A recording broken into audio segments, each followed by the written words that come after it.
একদম মাটির গ্রাম, মাটির মানুষ, এখানে সবাই বসবাস করে। এ দেখেন বিকেল টাইমে কাকা গরু নিয়ে আসছেন, গরু রাখতেছেন রাস্তায় বসে। শৈশবের সেই দুই বন্ধু একসাথে নানা রকমের গল্প, আর গরু ঘাস খাচ্ছে আর বন্ধু বান্ধবেরা গল্প করতেছে। আসসালামু আলাইকুম কাকা, কেমন আছেন আপনারা? ভালো না? দেখেন কত সুন্দর প্রকৃতি আমাদের এই বাংলাদেশ, শুধুমাত্র আমাদের এই বাংলাদেশই সম্ভব এত সুন্দর প্রকৃতি।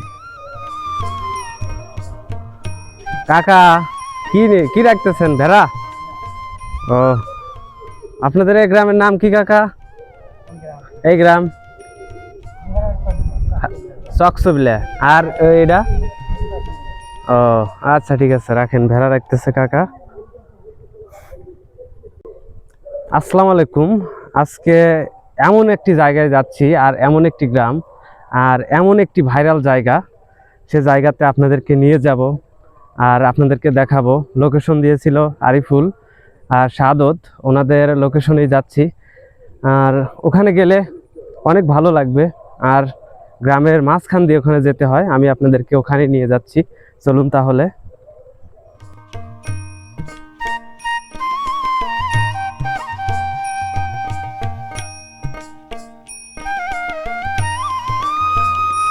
ফাঁকা রাস্তা, এবং এই রাস্তার সাথে এই বাড়িগুলা মূলত নতুন হয়েছে। এই পাশে দেখেন ধানের ক্ষেত, আর এই পাশে যে রাস্তার পাশে বাড়িগুলা নতুন হয়েছে আর কি। চলুন একটু সামনে যাই, একটা জিনিস দেখাই।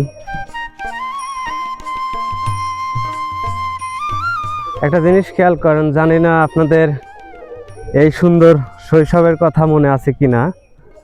এরকম শৈশব কিন্তু সবারই আসছিল জীবনে, আমাদেরও আসছিল। কি অবস্থা তোমাদের? হ্যাঁ, কি করতে চাও? এই গাড়ি চালান বাদ দিয়ে গাড়িতে কি খড়ি লোড করছাও নাকি? হ্যাঁ, খড়ি কই যাবে? লেখাপড়া করো না তোমরা? কোন ক্লাসে পড়ো? ওই যে কি মাদ্রাসায়? এটা মাদ্রাসা? এটা মাদ্রাসা? কোথায় মাদ্রাসা? কোথায়? কি নাম কি তোমাদের? কার কি নাম? ও, এখানেই বাড়ি তোমাদের না?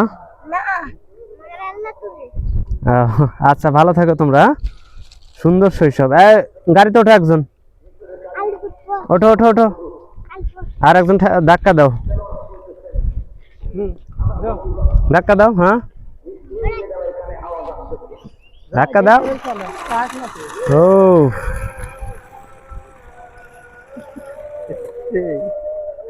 সুন্দর শৈশব, একদম পরন্ত বিকেল, আর গ্রামের মাঝখান দিয়ে হাঁটছি। পিছনে একটা বাড়ি রেখে আসলাম, আর ওই লোকেশনটাতে যাইতে আমার খুব হলে 5 মিনিট সময় লাগবে। আমি 5 মিনিটের মাথায় আপনাদেরকে নিয়ে যাচ্ছি, নিয়ে গিয়ে দেখাবো আজকের সেই সুন্দর লোকেশনটা, এবং রূপকথার গ্রাম যাকে বলে। এই গ্রামের মানুষজন এখনো এই গ্রামের নাম বলে রূপকথার গ্রাম। আসলে অনেক সুন্দর গ্রামটা। চলুন নিজের চোখে দেখুন, তারপরে বিশ্বাস করবেন যে আসলে গ্রামটা আসলে রূপকথার। আর বেশি দূর নয়, ওই যে দেখতে পাচ্ছেন সেই ভাইরাল জায়গাটা, এই গ্রামের যে মেইন একটা মানে ফুটেজ আর কি। এখানেই এই গ্রীষ্মকালে এই ধান কেটে যে কৃষকগুলো আছে ওখানে বিশ্রাম করে। আর অল্প কিছুক্ষণের মাঝে আমি ওখানে পৌঁছাবো, আর ওই গাছের গোড়ায় যা আপনাদেরকে দেখাবো। আর ওই পাশটাতে গ্রাম, আর মাঝখানে বাড়ি আছে। এই দেখেন, ওই একটা বাড়ি, ওই একটা বাড়ি, এই দুইটা বাড়ি নেই এই গ্রামটা আর কি, রূপকথার গ্রাম যাকে বলে। আমি পুরোপুরি ভিডিওটা আমি ওখানে গিয়ে আপনাদেরকে দেখাই। চলুন তাহলে আমার সাথে। অনেকক্ষণ হাঁটার পর আমি পৌঁছে গেছি। ওই দেখেন বাড়ি, আর ওই যে মেইন যে গাছটা, একদম 3 রাস্তার মাঝে বট গাছটা। এই গাছটা সম্পর্কে চলুন একটু জানবো, কাছে যাই আগে। আর এখানে যাতায়াতের জন্য সেরকম কোনো ব্যবস্থা নাই, তেলে চলা মানে মোটর সাইকেল ব্যতীত আর কোনো গাড়ি চলে না, আর অটো এবং সকালবেলা হলে ঘোড়ার গাড়ি এখান দিয়ে চলাচল করে। তো এই তো আর কি, যানবাহনের জন্য এটাই, তাছাড়া কিছুই নয়। আমি আপনাদেরকে আরেকটা কথা বলি, আমি যখন বাড়ি থেকে, আমার গ্রাম থেকে অনেক দূরে যাই, আর যখন ভালো একটা লোকেশনে যাই, প্রকৃতির মাঝে যাই, তখন আমার আত্মার ভিতরে অনেক একটা প্রশান্তি কাজ করে। আমি ঘুরলে ফিরলে আমার অনেক ভালো লাগে আর কি, যে আমি ঘুরে ফিরে আল্লাহ তাআলার যে অপরূপ সৌন্দর্য সৃষ্টিটা দেখি, আমার দু চোখ জুড়িয়ে যায়, প্রাণটা ভরে যায় এবং আপনাদেরকে দেখাই। আপনাদের একটাই কাজ থাকবে, আপনারা আমাকে একটু সাপোর্ট করবেন, আমার চ্যানেলটা সাবস্ক্রাইব করবেন, এটাই আপনাদের কাছে চাওয়া। তাছাড়া আমার চাওয়ার কিছু নাই। আপনাদের ভালোবাসা পেলে আমি জীবন অনেক বড় কিছু হব, আবার এগিয়ে যাব ইনশাল্লাহ। দোয়া রাখবেন, আমাকে সাপোর্ট করবেন সবাই। খুব ক্লান্ত।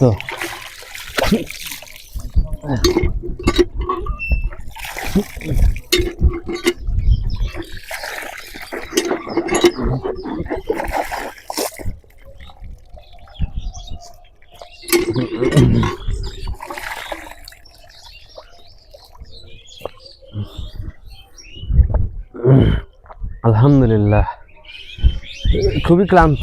রোদের মাঝখান দিয়ে এখানে আসছি তো, এই জন্য ক্লান্ত হয়ে গেছিলাম। আর মানুষজনের যে ক্লান্ত দূর করার জন্য এখানে একটা টিউবওয়েল আছে, টিউবওয়েলে পানি খায়, অনেক সুন্দর। অবশেষে কিন্তু এই সেই ভাইরাল বট গাছ, একদম 3 রাস্তার মাঝখানে। এই রাস্তাটা গেছে হচ্ছে আপনার তেলকুপি, তাই না? তেলকুপি গেছে। আর আমার সাথে আসছিল যে আরিফুল, গাছে উঠে পড়ছে। এটা চবলের রাস্তা। আর ঘুরে একটা রাস্তা দেখাই, এটাও তেলকুপি, এই পাশ দিয়ে তেলকুপি যায়। অনেক সুন্দর একটা বাড়ি, দেখতে পাচ্ছেন? অনেক সুন্দর। আমি একটু দূরে থেকে আপনাদেরকে এই ভিউটা দেখাই। গাছ ছেড়ে আমি একটু গ্রামের দিকে যাচ্ছি আপনাদেরকে সুন্দর ভিউটা দেখানোর জন্য। দাঁড়ান, একটু দেখাচ্ছি। এখন এই যে পিছনে রেখে আসছি, একটু ঘুরে দেখা। এই দেখেন তিন রাস্তার মাঝখানে এই বট গাছটা। এটা হচ্ছে চবলার, এটা তেলকুপি, এটাও তেলকুপির রাস্তা, একদম সূর্য পশ্চিমে। আর যখন ইরির সিজনটায় ধানগুলো কাটা হয়, তখন এই এলাকার যত কৃষক আছে সবগুলা মানুষ এখানে এসে মানে বসে থাকে, রেস্ট করে আর কি। আর এই পাশটাতে আপনাদেরকে একটু দেখাই। এই যে সুন্দর একটা বাড়ি, ওই একটা বাড়ি একদম মাঝখানেই, চড়ার মাঝখানে 2টা বাড়ি, তাছাড়া আর বাড়ি নাই। চলুন একটু গাছের গোড়ায় গিয়ে আপনাদেরকে দেখাবো। একদম আমি এই 100 বছরের পুরনো বট গাছের মাঝখানে, আমি এর জীবনেও কোনো গাছে উঠতে পারি নাই, কিন্তু আজকে আমার অভিজ্ঞতায় আমি একদম বট গাছের যে মাঝখানে আছে সেই মাঝখানে উঠে পড়েছি। এই দেখেন কি অবস্থা, আমার হাত পাও কাঁপতেছে, মাটি থেকে আমি অনেক দূর। আমি নামবো কিভাবে আমি সঠিক জানি না। আমি আপনাদেরকে বটগাছ থেকে একটা ভিউ দেখাই। এই দেখেন কত সুন্দর। গরুকে খাওয়ানোর জন্য ভুট্টার পাতা সংগ্রহ করে এক কৃষক নিয়ে যাচ্ছে বাড়িতে।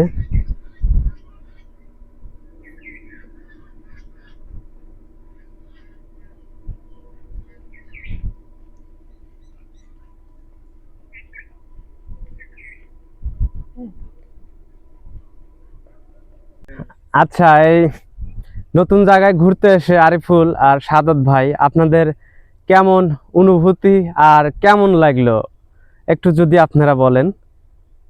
কেমন লাগলো? আসলে ভালো লাগে নাই? আচ্ছা, তাহলে ঠিক আছে, আপনাদের ভালো লাগাটাই আমার সার্থকতা। আর প্রিয় দর্শক, আমি রূপকথার গ্রামে আসছিলাম, এই গ্রাম থেকে এখন চলে যাচ্ছি। আশা করি যতটুকু ভিডিও দেখছেন ভালো লাগছে। তো আপনারা আমাকে একটু সাপোর্ট করবেন, আমার পাশে থাকবেন। ধন্যবাদ। আর যেতাম না, আকাশে মেঘ ঘনিয়ে আসছে, এই জন্য তাড়াতাড়ি চলে যেতে হচ্ছে আমাদেরকে এখান থেকে, কারণ অনেকটা দুর্গম পথ।